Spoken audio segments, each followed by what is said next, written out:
का स्कोर बराबर हो चुका है स्कर्दू गिलगित में स्कोर स्कर्दू की तरफ।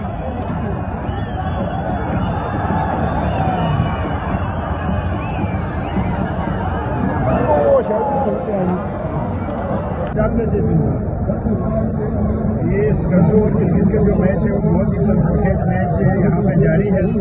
आप देख सकते हैं 5-5 गोल के बराबरी में यहाँ पर थोड़ा सा कुछ इशूज में गेम यहाँ हुए हैं।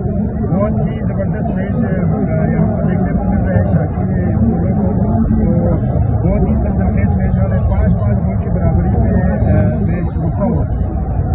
और गिलगित का जो मैच है वो बहुत ही सरखेज मैच यहाँ पे जारी है। आप देख सकते हैं 5-5 गोल के बराबरी में यहाँ पर थोड़ा सा कुछ इशूज में गेम यहाँ हुए हैं। बहुत ही ज़बरदस्त मैच यहाँ पर देखने को मिल रहा है शाकिर गोलों को, तो बहुत ही सरखेज मैच हो रहा है। 5-5 गोल की बराबरी में मैच रुका।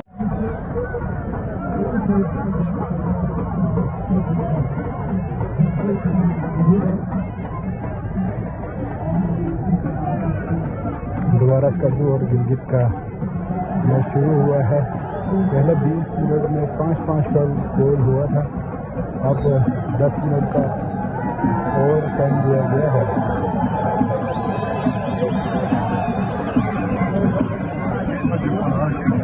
हाँ